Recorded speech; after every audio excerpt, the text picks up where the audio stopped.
Hi there, I'm John Gubber and welcome to the first episode of my World Cup Diary 2022. Before we kick off, well done to all the countries that wanted to wear a One Love armband. And shame on FIFA for making that impossible with their last minute decision to caution the captain of every team wearing the One Love armband. For Harry Kane and Gareth Bale, that would have meant instant yellow cards before their respective matches kicked off, but we all know they stand in opposition to all forms of discrimination. And FIFA's ignorance has only amplified that message. OK, let's talk football. And it's been a great start for England with our 6-2 demolition of Iran. We've already heard the embarrassing sounds of football's coming home, but I do love the way a good England run unites the nation.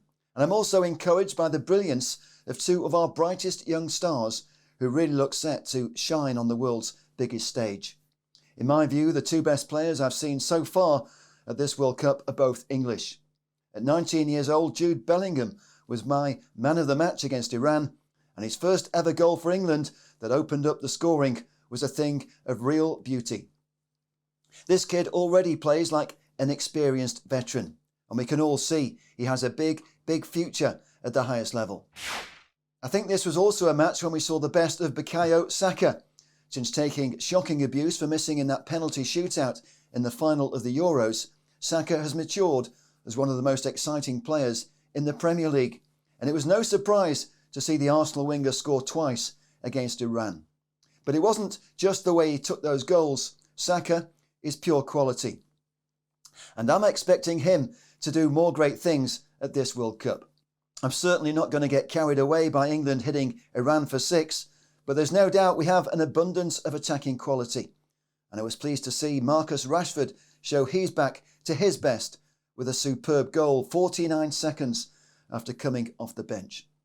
Next up, it's Wales, whose pre-match highlight was that incredible rendition of the Welsh national anthem before their opening game with the USA. The spirit of 1958 was palpable as Welsh players and fans united with the most passionate national anthem I think I've ever heard. 64 years after the great Jimmy Murphy led Wales to the quarter-finals. This Welsh team lacks the quality of that 58 side, and they looked in real danger when Christian Pulisic released Tim Weir to break the deadlock. But never write off Gareth Bale. When the Welsh skipper won a penalty and then buried his spot kick, that gave us the first real drama of this World Cup tournament. Without doubt, it gives Wales a fighting chance of reaching the knockout stages of this tournament. Not for the first time, the English Premier League is well represented on the biggest stage in world football. Enner Valencia was the standout player in the opening match as Qatar were easily beaten 2-0. Qatar, the first host nation ever to lose in their opening match. Poetic, in my view, that the country making a mockery of FIFA's football for all philosophy had their arses kicked out on the football pitch. It resulted in many locals leaving the stadium at half-time. And defeat should have been even more humbling for the host nation. This tournament was less than 3 minutes old when the first controversy arose and the ugly face of VAR raised its head and scrubbed out a wonderful strike by Valencia. The former West Ham man, I'm sure, frustrated by the way that ultimately denied him a famous hat-trick in the opening match. It also raised immediate suspicions that the riches that many believe bought the right to host this football extravaganza had also influenced decision-making out on the pitch. As Alan Shearer said in the BBC studio, no one on the planet thought that opening goal was offside. Evidence was eventually put forward by the VAR officials in defence of that offside ruling, and while some may argue it was technically the correct decision, for me it was far from convincing.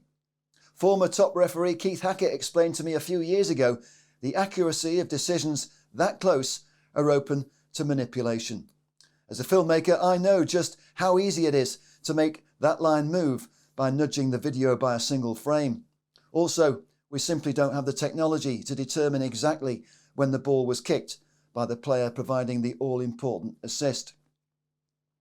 The truth is, VAR is still open to human error, whether or not that error is made in good faith. But of course, VAR is not the biggest controversy at this World Cup tournament. Far from it.